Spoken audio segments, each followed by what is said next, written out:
The only all-local team is on today in New York. Get the most accurate forecast. Trust a local to help you get around. Turn to the home team. We get why it matters to you. Darlene and Michael, Maria and Adele. The only all-local team is on Today in New York. Introducing the LX News Zone, powered by NBC local news teams across the country. We put you in the action. Reporting that brings the news to you. Watch the LX News Network weekdays at 2 p.m. over the air, on cable, or on your favorite streaming platform. Another winter storm. Next on News 4 New York. A decent night tonight, but big changes for tomorrow. Rain, freezing precip, and snow. We'll tell you who gets what and where. Plus, it's been a rocky launch of Grand Central Madison. The big changes after complaints from commuters. With shoplifting on the rise, one Westchester city is saying enough. Their new initiative. Then at 5, dreaming big at Stanford High School. It definitely opened up my eyes to more opportunities. How students are being exposed to the idea of attending an historically black college. Join us in just 3 minutes after Kelly. Now at 4, breaking news in the George Santos scandal. The House Ethics Panel just opened an investigation into the Long Island congressman. Plus, talk about weather whiplash. It feels like spring right now, but Storm Team 4 tracking another blast of winter weather coming our way in 24 hours. But first, a New Jersey state trooper shot while on patrol. We're live with the search for at least 2 people wanted in connection to that shooting. As we come up on 4 o'clock, hello everyone, I'm David Ushery. I'm Natalie Pasquarello. We now know the trooper was shot in his car. He was hit in the leg. He's still in the hospital right now, but luckily he's expected to be okay. Right now, police still looking for at least 2 suspects. News 4's Pat Battle live in Patterson with some new information, Pat. Yeah, as the search goes on, Natalie, for at least 2, perhaps 3 suspects involved in the shooting of that officer. He is reported to be in stable condition here at St. Joseph's Medical Center in Patterson. Even with that wound, he had the wherewithal to take a tourniquet and wrap it around his leg to staunch the bleeding before he was rushed here to St. Joe's, where he is surrounded by his wife, his father, of course, his fellow officers, and a very thankful commander. And the colonel of the state police calling this a very active and fluid and ongoing investigation, could not give any further details. Again, 2, perhaps 3 suspects still at large this evening. Police on an all-out manhunt for them as that officer continues to recover here. He's expected to be discharged shortly, perhaps in a day or 2. Reporting live from Patterson, I'm Pat Battle, News 4 New York. All right, well, good to be that he's going to be okay, Pat. Thank you. We have this breaking development on a murder in Queens. Back in September 2021, surveillance video showed a man who appeared to be dressed in traditional Hasidic attire shoot and kill a man on South Conduit Avenue. Well, police say the man in this video is Ron Reeder, not Hasidic. He's now charged with murder. Police say Reeder was originally arrested in Teaneck last week as part of a drug and identity theft investigation. We have more breaking news at this hour. Congressman George Santos now officially under investigation by the House Ethics Committee for a range of potential violations. A subcommittee will look into whether Santos engaged in unlawful activity in his congressional campaign. And it will also investigate whether Santos violated federal conflict of interest laws. Santos, as we know, has been under fire since before taking office for lying about details on his resume. In a statement posted on George Santos' Twitter account, it said he is, quote, fully cooperating with the investigation. Now to Storm Team 4. It does feel like spring right now. That's not going to last. Another messy storm headed our way. This time tomorrow, let's check in with Dave Price. Dave. All right, mid-50s. Hard to imagine we're going to get some snow through parts of the area, but indeed that will come to pass. Storm's going to move in during the afternoon tomorrow. Accumulating snow, well, that's going to be to the north and west. Further north you go, the more snow you're going to get. We are going to see brief mixing maybe in the city, but then it's going to roll over to all rain, and there's going to be plenty of it. Winds are going to gust up to 40 miles per hour, and coastal flooding is going to be a big concern as we head to Saturday morning during high tide. Temps right now, look at these numbers, close to 60 degrees at Newark, cooler in Poughkeepsie, but still 51, and the coolest we get out at Monticello right now at 40 degrees and Montauk at 44. Radar and satellite, the clouds have been stubborn, but they're beginning to clear, so a nicer evening at hand. We are going to see the storm system ride up the same path as it works its way up the front line. We have advisories, watches, warnings in effect. Nothing in our area right now, but to the north, the Capital District, that's where we're seeing things fill in, and they will begin to move south as we head into the evening. So mostly rain for us, a little bit of a mix to start things off in the city, but the snow is to the north. We'll talk about totals, who gets what, when, and where when we see you for our full forecast. Back to you, David. Check back with you then, Dave. Thank you. New York commuters will definitely let you know how they feel, and apparently the Long Island Railroad has been listening, making some changes now after a rocky rollout of service to Grand Central. It's adding service to Brooklyn and making trains longer. Now, this comes from complaints from commuters since the launch of Grand Central Madison. News 4's Andrew Siff's been covering it all week. Now he's going to tell us what's changing, Andrew. Right, David. Railroad executives believe they have the solution to the problem, which is to look at key peak rush hour trains, add more cars to them, and that should lead to fewer headaches. Reassured by all the crowds. Now, just to clarify, Kathy Rinaldi said based on the data, they had guessed it would be 60-40, 60% of people going to Penn and 40% here. Turned out it was more like 70-30. That's why they miscalculated a little bit on the number of cars per train. They're making that adjustment and promising better service next week. We're live at Grand Central Madison. Andrew Siff, News 4 New York. All right, Andrew, thanks for getting us up to speed. Tonight, we have some new information in a deadly car crash that killed 2 members of the University of Georgia football team, one of whom was a New Jersey native. Just overnight, Jalen Carter, who's widely considered a top NFL draft pick, turned himself in after a warrant was issued for his arrest. Now, we've learned that Carter was booked into jail and released just a short time later. 2 misdemeanor charges were filed against him for reckless driving and street racing. Carter is accused of racing alongside team recruiter Chandler LaCroix when the crash happened. LaCroix was killed along with teammate Devin Willock. Now, her blood alcohol level was more than twice the legal limit. According to documents reviewed by the Atlanta Journal-Constitution, Carter left the scene before police got there. He later returned but gave differing accounts about the crash. In a statement posted on Twitter, Jalen said in part, numerous media reports also circulated containing inaccurate information concerning the tragic events of January 15, 2023. When all of the facts are known, I will be fully exonerated. News 4 has learned that rapper Travis Scott will turn himself into the NYPD next week. That's according to department sources. He's wanted for questioning for accusations that he punched a sound engineer in the head and then damaged that engineer's equipment inside a Manhattan nightclub early yesterday morning. The rapper's now back in California, and his lawyers are negotiating his return to New York City. We have some new information on a Pennsylvania man's attempt to sneak explosives onto a flight from Allentown to Orlando. According to court documents filed today, Mark Muffley confessed to packing highly combustible materials, fuses, and even a detonating device in the lining of a suitcase that he checked Monday morning at Lehigh Valley International Airport. Well, when TSA went to screen the bag, it set off a lot of alarms. Prosecutors say a surveillance camera caught this image of Muffley leaving the airport right after being paged to go to the security office. He made his first appearance in federal court just this afternoon. Jury deliberations began just a few minutes ago in the high-profile murder trial of South Carolina attorney Alec Murdaugh.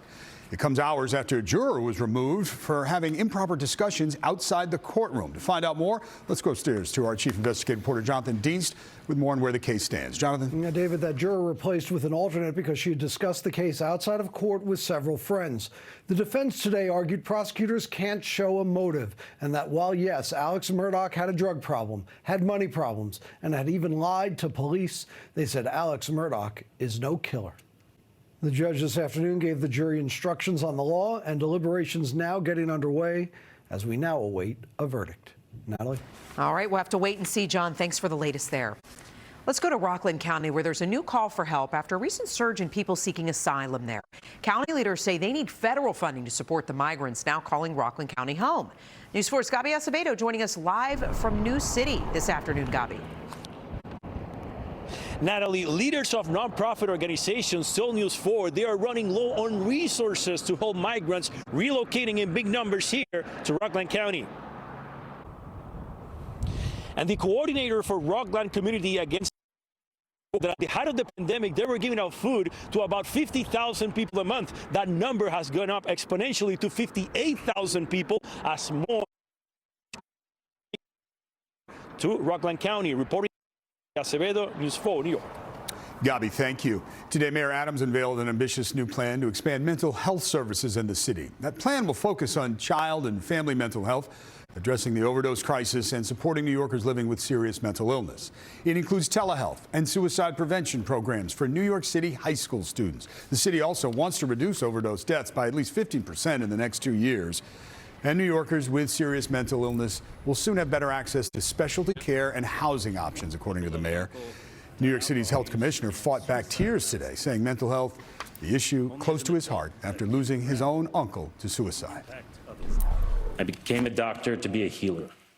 And one of the best things we can do to help New Yorkers heal is to openly and unambiguously focus on mental health. The entire plan is available online at nyc.gov/mental health. A major city in New York is launching a new crackdown on shoplifting. Police in Yonkers say they have now seen a 10% spike compared to last year. So today, they and the mayor unveiled a new plan to the trend. Here's News 4's Mark Santia.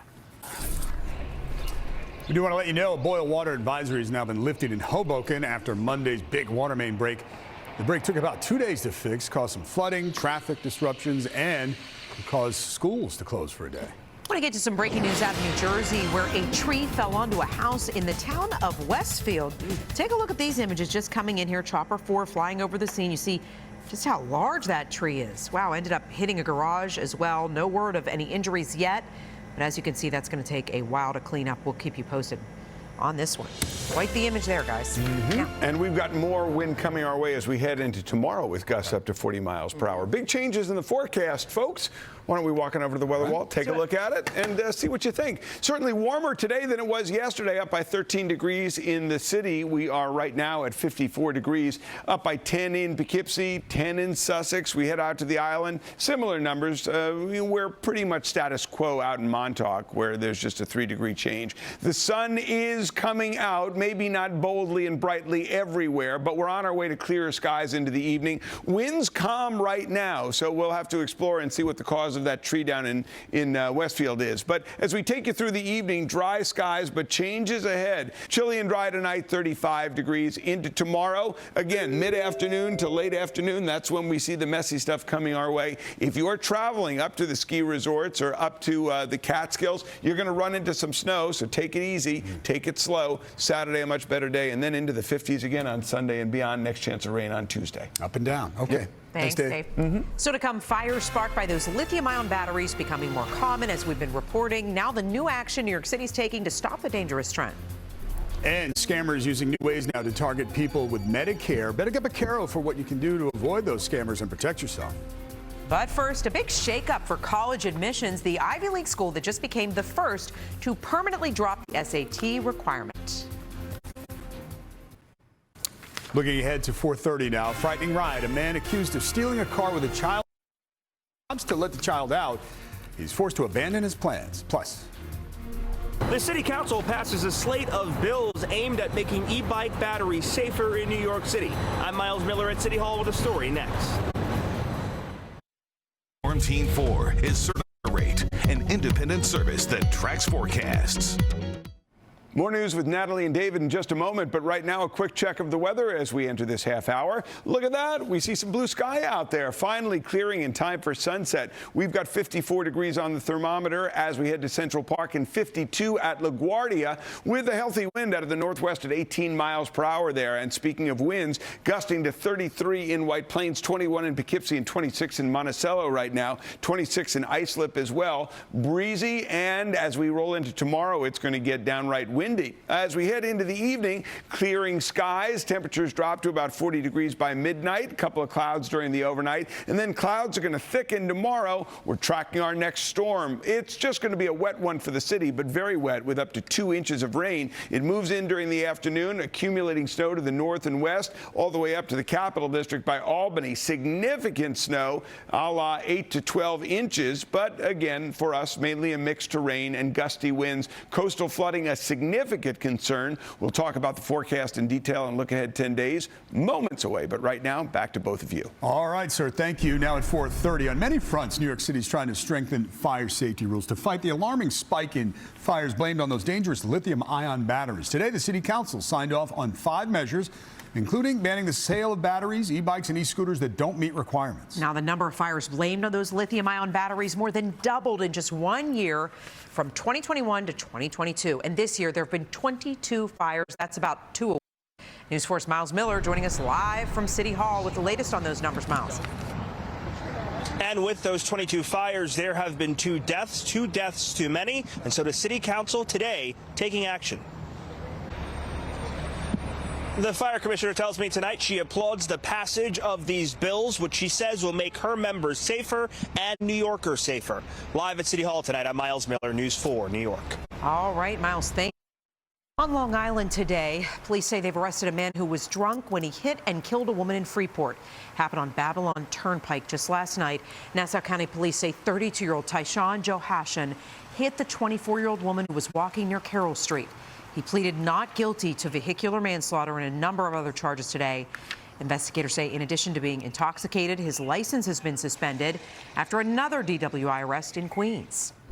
New at 4 this afternoon, an SUV was stolen with a 3-year-old inside. Now Eastchester police are looking for 5 people.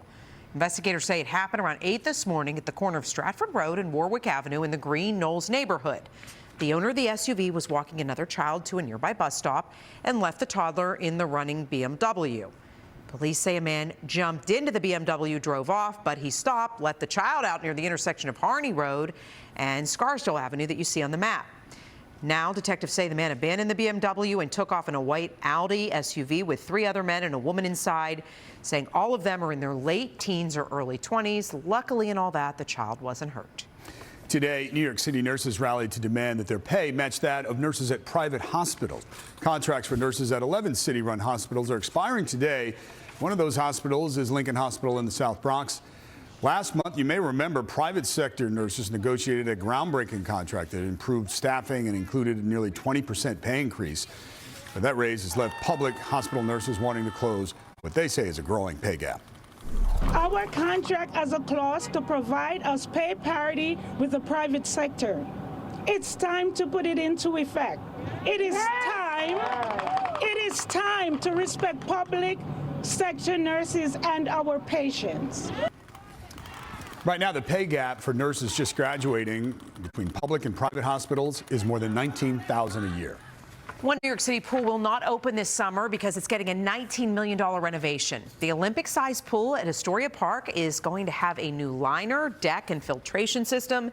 So the amphitheater is also going to be closed this summer, but the spray shower at the end of the pool will stay open. The Parks Department says the pool should reopen next summer. Still ahead, a plot to kill Michigan's Attorney General and other Jewish government leaders. How investigators say they foiled the attack. Plus, we've told you about these scares in the sky. 2 flights forced to land, one slammed by severe turbulence, the other by fire in an overhead bin.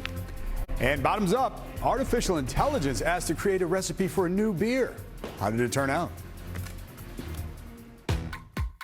NBC4 New York is now streaming live on Peacock. Another mild day for Central Park today. Get your local news and weather. Few lingering showers for the morning commute. People tell us it's helping. The new details. Plus your favorite NBC shows. Join Team Blake. From Today to The Tonight Show, live. So happy that you are joining us. It's kind of huge news. And so much more. We'll see you then. What do you think? Fabulous. All in one place. Streaming now on Peacock. Today, we're learning about a disturbing plot to kill Jewish state officials in Michigan. Today, the state's attorney general, Dana Nessel, confirmed in a tweet that she was the target of a heavily armed man. Court documents show the FBI arrested Jack Eugene Carpenter after he tweeted last month that he wanted to, quote, carry out the punishment of death to anyone that is Jewish in the Michigan government. Carpenter allegedly sent the tweets from Texas and is now charged with making interstate threats. In Connecticut today, the brothers of a Columbia University graduate who was killed on the West Bank described him as someone who valued knowledge and wanted to help people. Gabe and Simon Ganelis just got back from Israel after attending Ilan Ganelis' funeral. They say Ilan went to a friend's house to get ready for a wedding when he was shot and killed on a highway near Jericho. Gabe Ganella studies at an Israeli university. He says Elon had just dropped him off at school before the deadly shooting. I had gotten back to my apartment when my parents called me and told me that something terrible had happened. Israeli forces say 3 Palestinians have been arrested for the fatal shooting. They say a 4th suspect was shot and killed after a raid at a refugee camp on the West Bank. Elon Ganella was laid to rest in Israel yesterday. He was 26. Well, there were some frightening moments on board a Lufthansa Airlines flight overnight. 7 passengers had to be rushed to the hospital after severe turbulence forced an emergency landing outside of D.C. The flight was en route from Texas to Germany. Cell phone video, look at this. It shows the food, the debris littered all over the aisle in the aftermath. One passenger said he had never experienced anything like that severe while flying. I mean, everyone's just kind of looking around. Like, I don't think anyone ever has experienced something like that. Like, I've flown a bunch, and I've never even come close to anything like that. Like, usually we're just used to small turbulence and stuff. But we were all just kind of looking around, making sure everyone had their bearings. Now, the FAA is investigating after 10 passengers on a Spirit Airlines flight from Dallas to Orlando were taken to the hospital after a battery fire. Take a look at this video. The battery caught fire in the overhead compartment.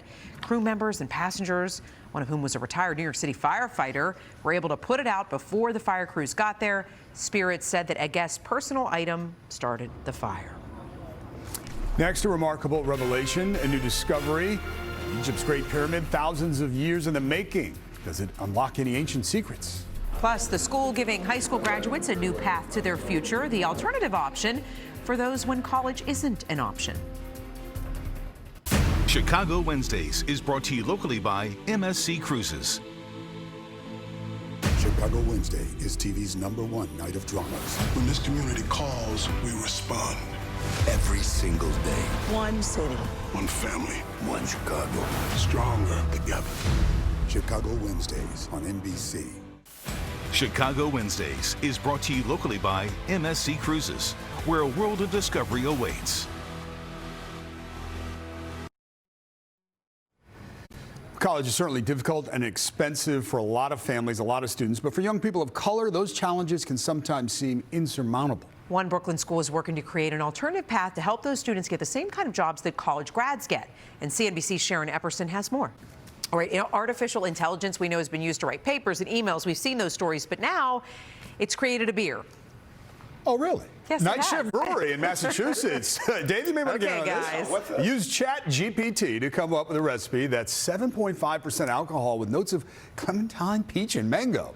Another AI program created the label, and a third came up with the name, which fittingly is AIPA. I like it. You have to prompt it. You have to stay very involved.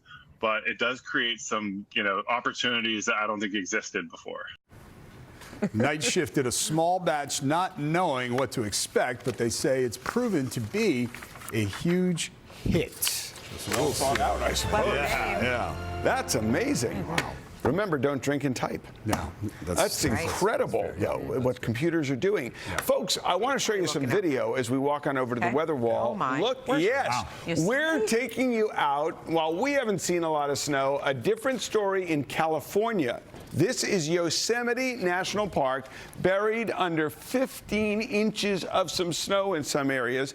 Park, at this point, was closed until workers can restore critical services so visitors can safely return. Can you imagine a national park closed because of the inundation of snow from Mother Nature? So just incredible pictures. For us, we don't have that amount of snow, but we do have some coming to areas to the north of us. Let's flip that picture right in front of me and take a look. Let's talk about the here and now. 54 in Brooklyn, 52 in Queens, 55 in Staten Island, and 54 in the Bronx. The same number at Belvedere Castle, right in Central Park. And that takes us into Saturday, and we could see some coastal flooding as well. We're going to keep an eye on that. There's your 10-day forecast. 50s on Sunday into next week. Next chance of rain on Tuesday, and then pretty smooth sailing for a little while. That's a quick look at the weather picture, folks. Okay, Dave, thank you. Modern technology helped reveal an ancient passageway under the Great Pyramid of Giza in Egypt. Now, researchers discovered the including ultrasound measurements and ground-penetrating radar.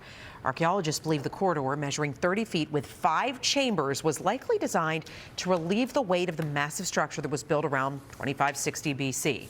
They say it could lead to other discoveries at that site. It might be chamber, it might be something else. Very soon we can figure out what is the main issue of this corridor.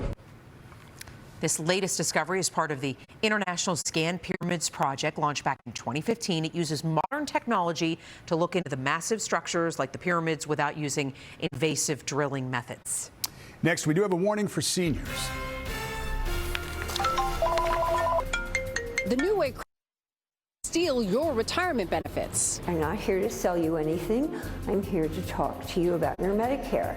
The one thing to know before you answer.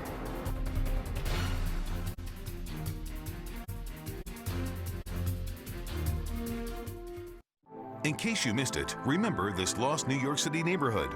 Part of the Upper West Side was home to the largest black community in New York. But to make way for Lincoln Center, starting in 1955, urban renewal displaced some 7,000 families. The history was erased. Lincoln Center unveiled its Legacies of San Juan Hill website to mine that history and keep it alive. It is an important part of moving forward to understand what is in the rearview mirror. For more, stay with News 4. Well, scammers are using new tricks to target seniors and those with Medicare, but one Manhattan women knew better. Better get Beccaro, that is. That is. Consumer reporter Linda Beccaro breaks down these new scams and how to avoid them. To reach Linda's team, call 1-866-NEWS-244 or log on to NBCNewYork.com/get help. Our partner Telemundo 47 also ready to answer your call in Spanish. And that's going to do it for us. News 4 at 5 begins right now.